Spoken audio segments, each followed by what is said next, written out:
hindi sila seryoso sa anti-corruption program nila. Kasi kung makikita mo, pinakita natin, diba, na yung impeachment ko, lahat yung ebidensya na yon, sila lang ang kumuha, sila lang ang gumawa, sila lang ang nagsabi, mali ito. Pero pagdating dito sa kabila, sa mali-maletang pera o tinawag nila na basura, walang in aid of legislation doon. Si Zaldico, on his own, nagsalita siya. Ito yung nalalaman ko. Si Gutesa, nagsalita siya. Ito yung alam ko. Itong 18 na dating security personnel ni Zaldico na ordinaryong mamamayan, walang kapangyarihan, alam niyang kakasuhan siya, alam niyang habulin siya, alam niyang papahirapan pamilya niya, alam niyang posible siyang patayin, nagsabi ng kanilang nalalaman. Hindi ko kilala to ha, walang makakapagsabi dyan sa kanila na kinausap ko sila o nakita ko sila o kinita ko sila. Kahit man yung mga kasama nila, yung abogado. Walang makakapagsabi dyan sa kanila na alam ko kung ano yung ginagawa nila.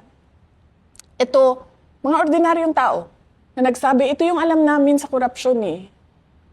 Pero makikita nyo, sobrang tahimik nung gobyerno. Wala man lang silang, we take this seriously and we will look into the allegations, we will check the documents, we will look into the photos.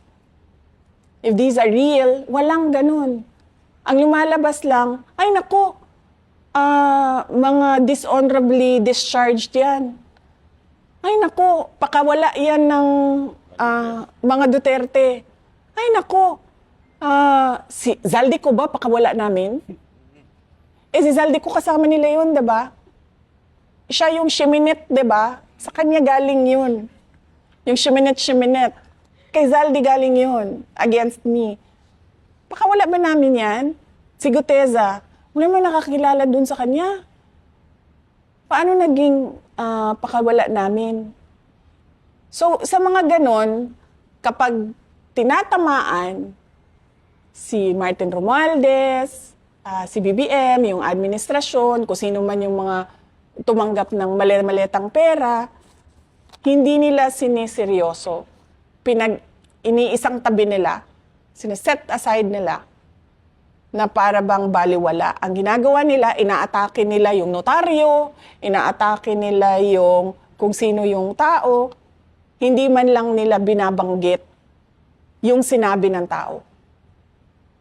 Meron ba itong katotohanan? Dahil 18 na ito, na ordinaryong mamamayan na nagsasabi, ginawa namin ito.